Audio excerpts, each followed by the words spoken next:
ہر طرح کی تعریف اللہ رب العالمین کے لیے ہے جو بہت زیادہ نوازشوں والا ہے، اور اسی کی طرف سے ہر طرح کی نوازشوں کی شروعات ہے، جس نے پوری مخلوقات اور پوری کائنات کو اور پوری انسانیت کو جسم و روح کے ذریعے اپنے احسانات سے نوازا، اور وہی ذات ان کی حفاظت کر رہی ہے۔ میں اس پاک ذات کی حمد بیان کرتا ہوں اور اس کا شکر بجا لاتا ہوں، اور میں گواہی دیتا ہوں کہ اللہ کے علاوہ کوئی معبود نہیں، وہ اکیلا ہے اور اس کا کوئی شریک و ساجی نہیں، اور میں گواہی دیتا ہوں کہ محمد اللہ کے بندہ و رسول ہیں۔ اللہ تعالی کا درود و سلام نازل ہو ان پر اور ان کی آل و اولاد اور صحابہ کرام پر۔ اور میں اے اللہ کے بندو آپ سب کو اور خود کو اللہ کے تقوی کی وصیت کرتا ہوں۔ اللہ کا تقوی اختیار کرو، دنیا و آخرت میں کامیاب ہو جاؤ گے اور انجام بہتر ہو جائے گا۔ اور اللہ کا تقوی اختیار کرو، اللہ رب العالمین ان چیزوں سے بہت زیادہ باخبر ہے جو تم کرتے ہو۔ مسلمانوں، اللہ تعالی کے انعامات و احسانات ہمارے اوپر کس قدر زیادہ ہیں۔ اس ذات نے بلا حساب و شمار اپنی نعمتیں عطا کی ہیں۔ اللہ نے فرمایا اور تمہیں اپنی ظاہری و باطنی نعمتیں بھرپور دے رکھی ہیں، اور اللہ تعالیٰ نے فرمایا اور اگر تم اللہ کی نعمتوں کا شمار کرنا چاہو تو تم اسے نہیں کر سکتے۔ ان نعمتوں میں سے جس نعمت کا بہت سارے لوگ احساس نہیں کرتے ہیں اور نہ ہی کما حقہ اس کی قدر کرتے ہیں، عافیت کی نعمت ہے۔ اور کیا آپ کو معلوم ہے کہ عافیت کی نعمت کیا ہے؟ کتنے ہی انسان ایسے ہیں جو عافیت کے لباس میں ناز سے چلتے ہیں،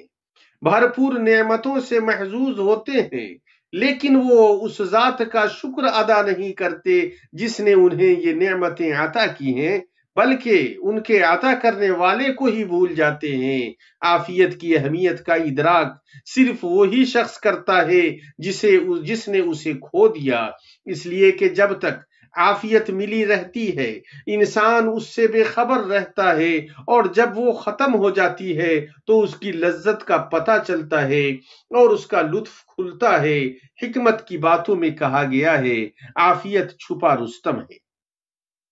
اللہ کے بندو، عافیت کا وسیع مفہوم صرف جسم کی عافیت اور بدن کی صحت میں منحصر نہیں ہے جیسا کہ بعض لوگ سمجھتے ہیں، بلکہ وہ دنیا و آخرت کو شامل ہے۔ بعض علماء نے ذکر کیا ہے کہ اللہ تعالیٰ کے قول، اور بعض لوگ وہ بھی ہیں جو کہتے ہیں اے ہمارے رب ہمیں دنیا میں نیکی دے اور آخرت میں بھی بھلائی عطا فرما اور ہمیں عذاب جہنم سے نجات دے، کی تفسیر میں سب سے واضح ترین قول یہ ہے کہ بھلائی دنیا میں عبادت و عافیت ہے اور آخرت میں جنت اور مغفرت ہے۔ اور جب اللہ کے رسول صلی اللہ علیہ وسلم نے مسلمانوں کے ایک مریض شخص کی عیادت کی تو اس سے کہا کیا تم کچھ دعا کر رہے تھے یا اللہ تعالیٰ سے کچھ مانگ رہے تھے؟ اس شخص نے کہا ہاں، میں یہ دعا کر رہا تھا، اے اللہ جو کچھ بھی تو آخرت میں عذاب دینے والا ہے وہ دنیا میں ہی دے دے۔ تو اللہ کے رسول صلی اللہ علیہ وسلم نے فرمایا سبحان اللہ، تم اس کی طاقت نہیں رکھتے یا تم اس کی استطاعت نہیں رکھتے ہو، تم نے ایسا کیوں نہیں کہا اے اللہ ہمیں دنیا میں بھی بھلائی عطا فرما اور آخرت میں بھی بھلائی عطا فرما اور ہمیں جہنم کے عذاب سے بچا۔ پھر آپ صلی اللہ علیہ وسلم نے اس کے لیے اللہ سے دعا کی تو اللہ تعالیٰ نے اسے شفا عطا فرمائی۔ اللہ کے بندو، ایمان و یقین کے بعد سب سے اہم چیز جس کا بندہ محتاج ہوتا ہے وہ عافیت ہے۔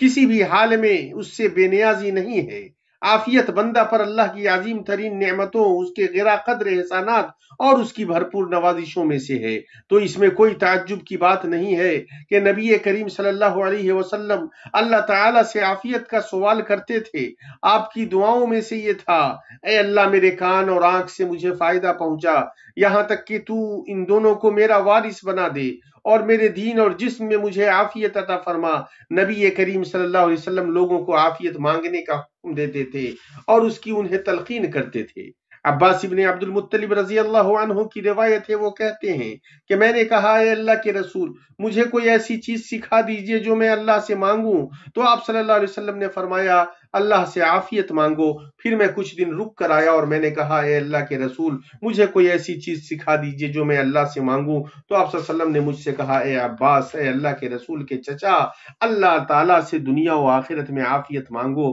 اللہ تعالیٰ سے دنیا و آخرت میں عافیت مانگو۔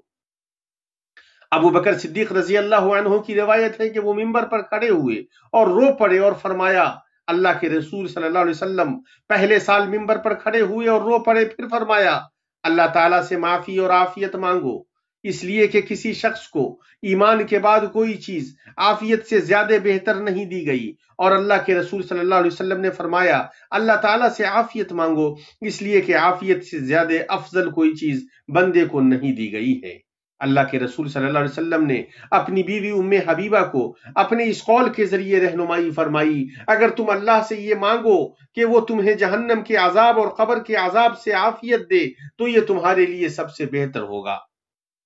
نبی کریم صلی اللہ علیہ وسلم نماز اور غیر نماز میں اللہ تعالیٰ سے عافیت کی دعا کرتے تھے۔ آپ نماز میں دونوں سجدوں کے مابین جلسے میں یہ دعا کرتے تھے، اللہم اغفر لی ورحمنی وعافنی وحدنی ورزقنی۔ قنوت وتر کی دعاؤں میں سے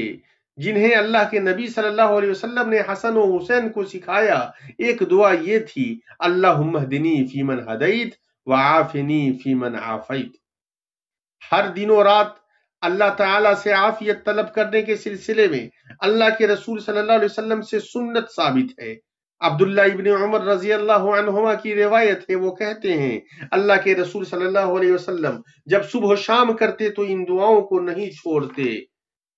اے اللہ میں تم سے دنیا و آخرت میں عافیت مانگتا ہوں، اے اللہ میں تم سے اپنے دین و دنیا اور اہل و مال میں معافی اور عافیت مانگتا ہوں، اے اللہ میرے عیبوں کی ستر پوشی فرما، مجھے خوف سے معمون فرما، سامنے سے، پیچھے سے، دائیں سے، بائیں سے اور اوپر سے میری حفاظت فرما، اور میں تیری عظمت کی پناہ مانگتا ہوں کہ میں اچانک نیچے سے اچک لیا جاؤں۔ نبی کریم صلی اللہ علیہ وسلم سوتے وقت یہ دعا پڑھتے تھے، اے اللہ تو نے ہی میری جان پیدا کی، تو ہی اسے فوت دے گا، تیرے ہی لیے اسے مرنا اور جینا ہے، اگر تو اسے زندہ رکھے تو اس کی حفاظت کر، اور اگر اسے موت دے تو اسے بخش دے، اے اللہ میں تجھ سے عافیت کا سوال کرتا ہوں۔ ایک مسلمان جب اپنی نیند سے بیدار ہو تو یہ دعا پڑھے،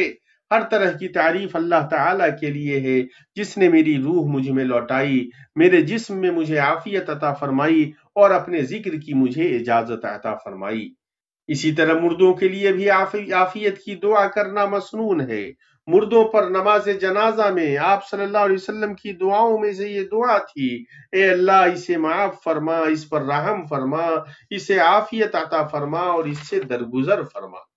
قبروں کی زیارت کے وقت نبی کریم صلی اللہ علیہ وسلم یہ دعا پڑھتے تھے، اے مومن اور مسلمان گھر والوں، تم پر سلام ہو، ہم تم سے انشاءاللہ ملنے والے ہیں، اور ہم اللہ سے اپنے لیے اور تمہارے لیے عافیت کا سوال کرتے ہیں،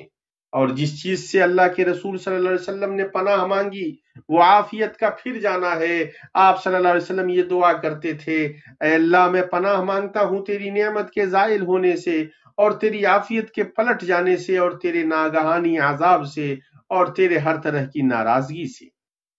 اللہ کے بندو، اگر اللہ کی جانب سے عافیت کا احسان نہ ہوتا تو بندے کا معاش بدحال اور اس کی زندگی مقدر ہو جاتی، وہ درست ہونے کے بجائے بگڑ جاتی۔ مومن عافیت کی حالت میں ان نعمتوں کا احساس کرتا ہے جو اسے ملی ہوتی ہیں، اور ان میں سے کسی نعمت کو حقیر نہیں سمجھتا ہے۔ اس کی زبان ہمیشہ اللہ کی حمد سے تر رہتی ہے کہ اللہ تعالیٰ نے اسے عافیت عطا فرمائی، یہاں تک کہ اگر دنیاوی چیزوں میں سے کوئی چیز اس سے فوت ہی کیوں نہ ہو جائے۔ اگر تمہارے پاس اسلام اور عافیت ہو تو دنیا میں کسی چیز کے فوت ہونے پر نا امید مت ہونا۔ اگر کوئی چیز جس کی تم کوشش کر رہے تھے وہ فوت ہو جائے تو ان دونوں میں ایسی چیزیں ہیں جو فوت ہونے والی چیز سے کافی ہوں گی۔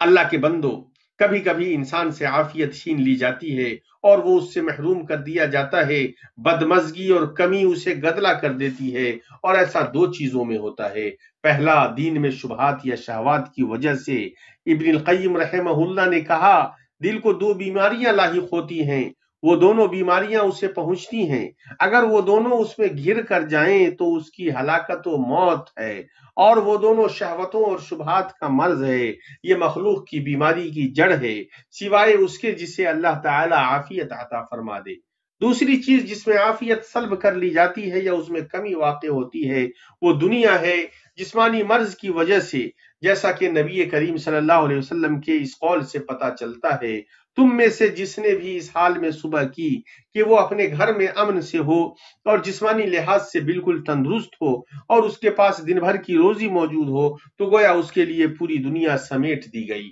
کبھی کبھار ایسا جن و انس میں سے دشمن کی زیادتی سے ہوتا ہے۔ آپ علیہ السلام نے فرمایا، اے لوگو، تم دشمن سے مٹبھیڑ کی تمنا نہ کرو، اللہ تعالیٰ سے عافیت کی دعا کرو، اور اگر دشمن سے تمہاری مٹبھیڑ ہو تو صبر کرو۔ کبھی کبھی اہل یا مال میں عافیت سلب کر لی جاتی ہے یا اس میں کمی کر دی جاتی ہے، اسی لیے اللہ کے نبی صلی اللہ علیہ وسلم کی دعاؤں میں سے یہ تھا، اے اللہ، میں اپنے دین و دنیا اور اہل و مال میں عافیت مانگتا ہوں۔ اللہ کے بندو، جب یہ بات واضح ہو گئی تو ہم دین و دنیا اور آخرت میں اللہ سے عافیت مانگنے کا التزام کرنے کے کس قدر محتاج ہیں۔ جہاں تک دین میں عافیت کا معاملہ ہے تو وہ یہ ہے کہ اللہ تعالیٰ تمہیں ہر ایسی چیز سے محفوظ رکھے جو تمہارے دین کو معیوب کرے یا اس میں خلل ڈالے یا اسے مفتوش کرے، جیسے مصیبتیں، فتنے، شبہات اور شہوات، اور ان کے علاوہ ایسی چیزیں جو بندے کے دین پر اثر ڈالتی ہیں یا اس کی کمزوری کا سبب بنتی ہیں یا اس کے دل میں ایمان کو کمزور کرتی ہیں۔ تو کس قدر عظیم بات ہے کہ اللہ تعالیٰ آپ کو عافیت عطا فرمائے